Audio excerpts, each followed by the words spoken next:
Bonjour à tous, nous allons voir la leçon sur les pourcentages, leçon que nous avons déjà faite en classe. Je vous rappelle comment calculer un pourcentage, comment calculer une réduction en pourcentage ou une augmentation. Alors, pour appliquer un pourcentage, comment je fais? Vous vous souvenez que dans le mot pourcentage, comme je vous l'avais dit, il y a le mot 100. Ça veut dire qu'à chaque fois que vous allez calculer un pourcentage, vous aurez à diviser par 100 et uniquement par 100. Tous les autres nombres vont changer en fonction des consignes de l'exercice. Par exemple, je veux calculer 12% de 150. Qu'est-ce que je dois faire? Je dois faire 150 fois 12 divisé par 100. Qu'est-ce que je trouve? Je trouve 1800. Qu'est-ce que je fais ensuite? Je fais 1800 divisé par 100 et j'obtiens 18. Donc, 12% de 150, ça vaut 18. Qu'est-ce que ça veut dire? Par exemple, si j'ai 150 grammes de fromage qui est à 12% de matière grasse, ça veut dire que je vais manger 18 grammes de matière grasse. De la même façon, si je veux calculer 3% de 147, qu'est-ce que je fais? 147 fois 3, je trouve 441. Et ensuite, je divise par 100, puisque c'est un pourcentage, et j'obtiens 4,41. Donc, 3% de 147, c'est égal à 4,41.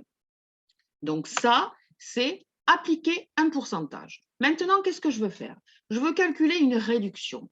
Quand est-ce qu'on a une réduction? Par exemple, pendant les soldes. Pendant les soldes, vous voyez dans les magasins, moins 20%, moins 30%, moins 50%.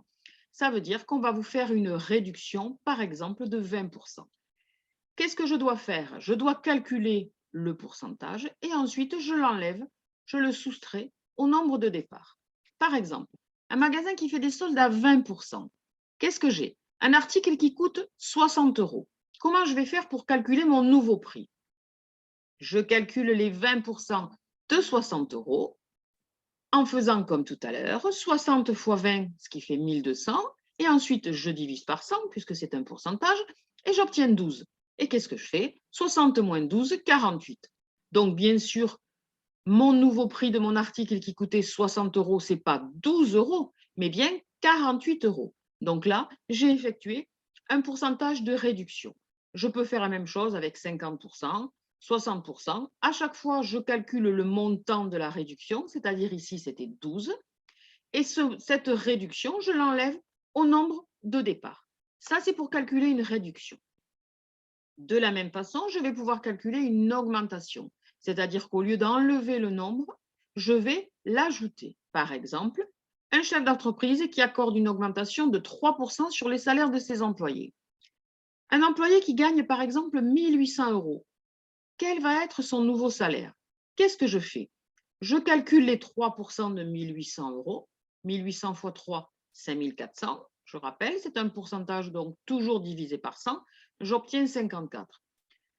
Cet employé, il ne va pas gagner 54 euros par mois. Il va gagner combien? 1 800 plus l'augmentation que lui a accordée son patron, c'est-à-dire 1 850.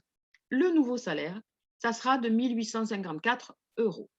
Donc, pour le moment, qu'est-ce qu'on va savoir faire? Appliquer un pourcentage, faire une réduction ou faire une augmentation. Voilà, pour le rappel de la leçon, c'est terminé pour aujourd'hui. Vous avez 2 exercices à faire dans le module et un petit QCM que vous faites pour voir si vous avez bien compris la leçon. Voilà, au revoir et à bientôt.